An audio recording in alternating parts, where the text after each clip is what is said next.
Dans la présente capsule vidéo, je vais faire la démonstration en fait pour nous aider à bien remplir nos cartouches, comment elles fonctionnent justement. Donc, ils sont munis de libellés ou de paramètres préétablis. Donc, on peut ajouter ces différents cartouches-là pour que ça soit plus efficace, plus facile d'utilisation. Ceci étant dit, on a deux grands cartouches dans notre projet, celui de la page de présentation et ceux qu'on retrouve dans nos différentes pages de plan. Pour ce qui a trait l'information dans le cartouche de la page de présentation, donc on a le projet, l'adresse du projet. Ces cases-là, on peut les remplir d'emblée. Par contre, il y a certaines cases qui ne se remplissent pas de façon automatique. Pourquoi? Parce que c'est des libellés qui proviennent d'informations non pas externes, mais plutôt qui viennent d'une autre série d'informations. Donc, exemple, l'émission et la date ici proviennent des révisions qu'on va faire sur les plans, donc la date à laquelle on va imprimer ces plans-là pour les différentes phases. Ceci étant dit, les informations de type général, on peut les entrer même avant même de faire nos mises en page. Donc, si je vais dans « Gérer »,« Informations sur le projet », je peux entrer les différentes données, donc les données de mon bureau ou de la firme ou de l'école.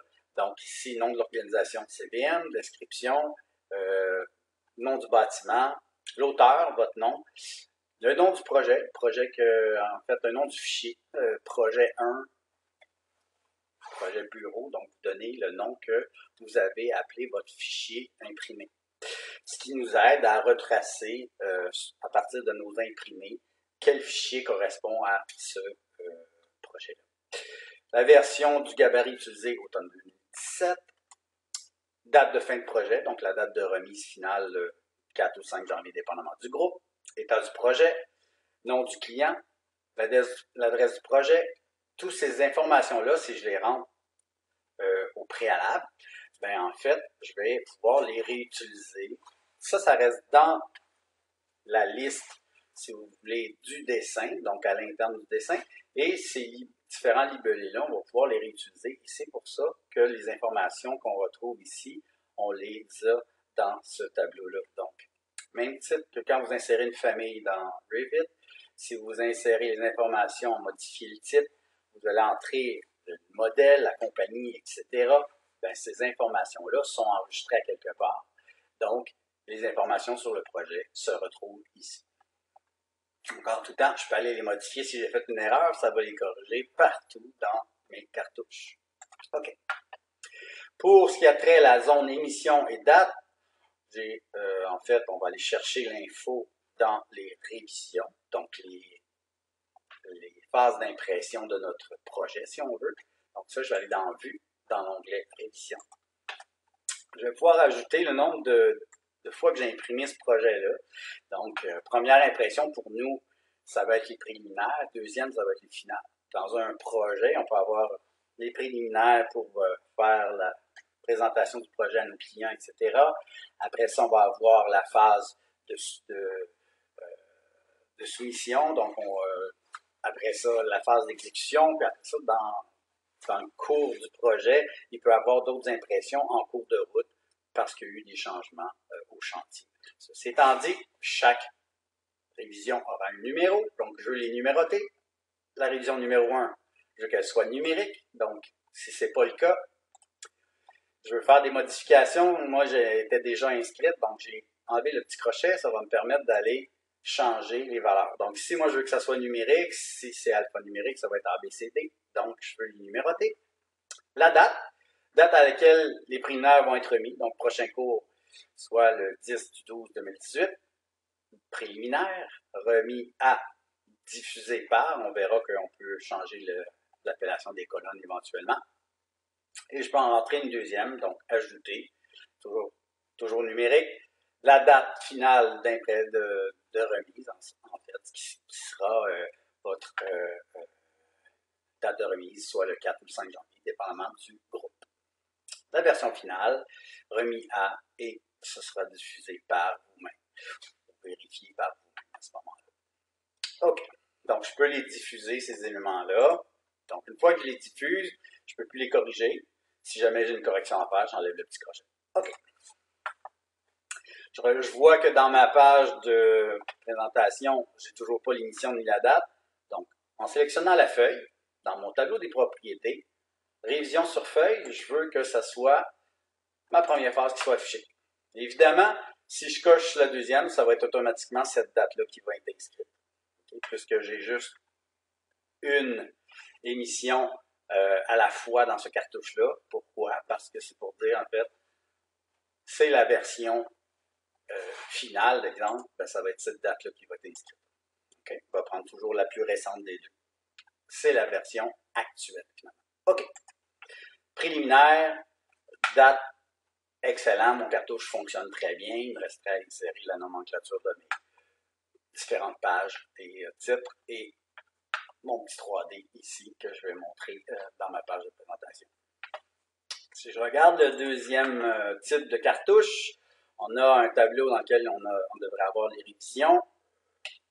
On va avoir les différentes informations, donc le nom du projet vient de s'afficher automatiquement. Ici, il y a des petites erreurs. On va voir que le nom du dossier parfait s'est inscrit. Le titre de fichier, en fait, le nom du fichier, c'était projet1.rpt. Donc, il va avoir le nom de votre fichier qui va s'afficher là automatiquement.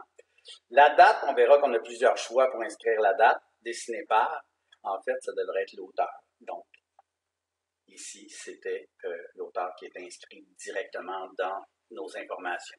La preuve, si je retourne à gérer, informations sur le projet, je vais m'apercevoir que l'auteur, c'est bien ici. Donc, si je change l'auteur ici,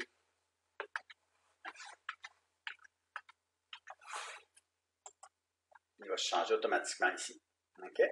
Et vice-versa, si je le change dans le cartouche ici, il va se changer dans toutes mes cartouches. Donc, tout est lié et très efficace. Okay?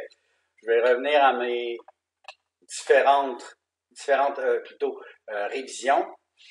Je vois que mon tableau excède, puis je vois que les informations ne sont pas dedans. Je vais aller dans la famille pour vérifier et corriger les erreurs qui sont commises ici.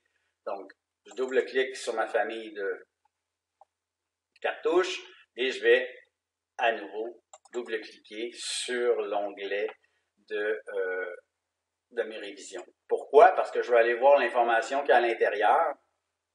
Donc, je peux ajuster les colonnes pour voir qu'est-ce qui est inscrit. Puis si jamais ce n'est pas ce que je veux, je peux les changer en tout temps. OK? Donc, ces cases-là, même si je les agrandis ici, je pourrais, dans mon cartouche, les ajuster au besoin. Moi, mon but ici, c'est de dire ça. Je peux aller changer, je peux marquer type de révision si je trouve que la colonne est trop large, ça prend trop de place. Ici, si ce n'est pas écrit vérifié par, je vais mettre vérifié par, remis à et la date de cette révision-là. Si jamais vous avez des colonnes qui ne s'affichent pas ou vous ne les avez pas tout simplement, vous pouvez, comme dans toute nomenclature, en supprimer, en ajouter. Donc la preuve, si j'enlève cette colonne-là, puis je fais insérer, je peux aller ici dire, il manque diffusé par, je vais l'ajouter et le positionner à l'endroit où je veux l'avoir. Donc, remis à, diffusé par, c'est parfait comme ça. Ça m'a permis en même temps de changer l'ordre dans lequel mes colonnes étaient positionnées. Et je peux aller écrire ici, vérifier par. Changer mes majuscules.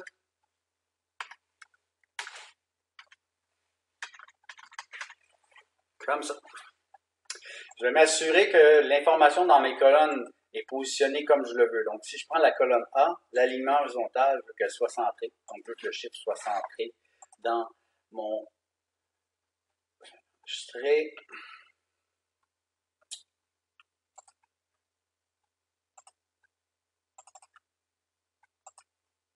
Voilà.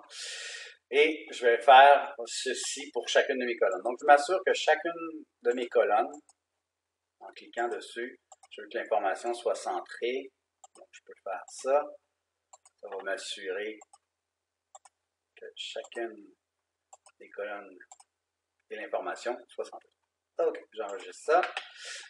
Je reviens à ma petite case-ci, je sélectionne, je clique seulement qu'une fois. Je peux réduire la taille de mes colonnes.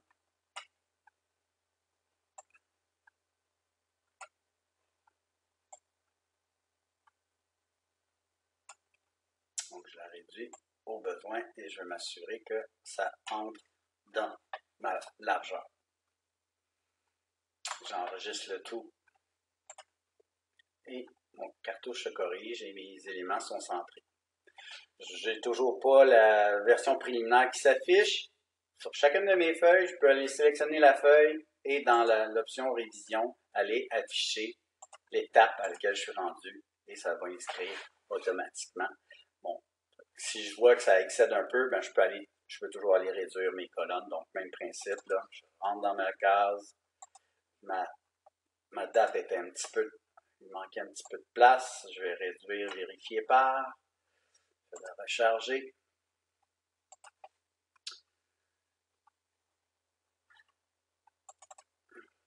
Donc, juste m'assurer que ma colonne coïncide avec mon cartouche. Ça devrait être pas mal. D'accord? Donc, je peux corriger en tout temps. Et, comme j'ai dit tantôt, dès que je suis rendu à faire la deuxième phase, je viens afficher la deuxième phase et ça va être inscrit automatiquement. Donc, pour l'instant, moi, j'ai seulement cette phase-là de fait. J'affiche la page que j'ai besoin, la révision que j'ai besoin. Évidemment, dans l'éditeur ou dans la famille, je peux aller insérer mon plan clé, les notes générales que j'ai besoin, le nom du client ou le logo du client si on veut ici. OK, je vais aller corriger la portion qui est ici. Je vais encore une fois entrer dans ma famille. Et là, on peut aller vérifier les différentes informations. Donc, dans vos cartouches à vous, le libellé qui est ici, normalement, si je clique sur modifier libellé, on m'indique que c'est le numéro de projet. Parfait. Ça, c'est excellent. Ici, modifier, c'est le nom du fichier, donc le nom que vous avez donné à votre fichier Revit. Ici, la date. Moi, j'avais mis Horodate. Horodate, c'est quoi? C'est qu'à chaque fois que j'ouvre le fichier ou que je travaille, tout le temps que je travaille, la date et l'heure s'actualisent. Donc, il va devenir, donc la date et l'heure va s'ajuster tout au long de ma session de travail. Ça veut dire que si j'imprime un document maintenant, il va m'indiquer la date actuelle avec l'heure actuelle à laquelle j'ai imprimé mon projet. Donc, en cours de projet, ça pourrait être très sympathique d'avoir ça comme libellé, ce qui va faire en sorte que je sais exactement où j'étais rendu à telle heure, telle date. Pour nos besoins à nous, on pourrait actualiser la chose en disant, je vais mettre la date de révision actuelle. Donc, je vais ajouter ça ici. Je vais tout simplement enlever Horodate. Donc, quand je vais appliquer ce truc-là et que je fais charger dans mon projet, remplacer la version actuelle, il va mettre la date de révision qui est actuelle. En l'occurrence, celle que j'ai cochée ici. Celle que je retrouve dans mon tableau de révision en haut. Donc, dès que je vais mettre l'autre révision, la date va se changer automatiquement pour la date de remise finale. Donc, ça pourrait être un truc rapide. Pour l'échelle, ben, ça va être l'échelle que vous allez mettre. Donc, vous allez incorporer une vue. L'échelle va s'afficher automatiquement. S'il y en a plusieurs, ben, on va tout simplement indiquer tel comme indiqué ou tel ou indiqué au projet. Donc, si vous avez plusieurs échelles, on met un petit texte et c'est tout. Sinon, il y a une échelle dans la page, elle va s'inscrire d'emblée ici. Dessiner par, donc si je double-clique ici, je veux que ça soit écrit hauteur, donc le libellé, je veux que ça soit hauteur. Pourquoi? Parce que dans mes informations sur mon projet, à hauteur, j'ai mis mon nom et je veux que ça soit automatique ici. Si ce n'est pas hauteur que vous avez là-dedans, ben vous avez tout simplement à aller sélectionner, vous l'ajoutez et vous enlevez l'autre libellé. Donc, assurez-vous que c'est hauteur que vous avez là-dedans et tout va correspondre. Pour le numéro de feuille, donc numéro de feuille, ça va. vous pouvez le déplacer. Hein. Donc, si vous apercevez qu'il y a des éléments qui excèdent vos lignes dans votre cartouche, déplacez, entrez dans votre famille, déplacez le texte, vous le libellez pour corriger l'affaire. Comme on appelle nos feuilles D100, D101, etc., il est permis d'enlever le nombre de feuilles ici. Okay? Donc, dans votre cartouche, le nombre de feuilles qui est inscrit là, bien souvent, c'est le même libellé qu'ils ont mis ici.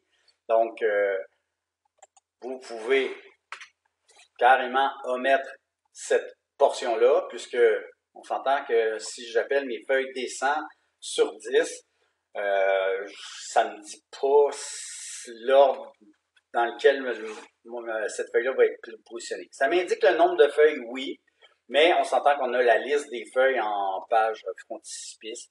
Donc ici, vous pouvez, à tout le moins, enlever cette portion-là. Si vous voulez le conserver, ce que vous faites, vous mettez un texte, tout simplement. Donc, vous pouvez ajouter un texte que vous allez pouvoir éditer quand vous allez savoir le nombre de feuilles. Donc, si vous mettez un texte là, c'est comme dans AutoCAD, dans votre cartouche, vous enlevez l'attribut, vous mettez du texte, ben en fait, ce texte-là va être affiché sur chacune des pages, donc il va vous indiquer que vous avez 10 pages dans votre projet. Si vous avez fait une erreur, entrez dans la famille, corrigez, finalement, moi, c'est 9 feuilles.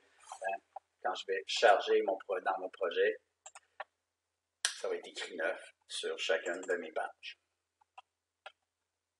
Voilà pour la personnalisation des cartouches.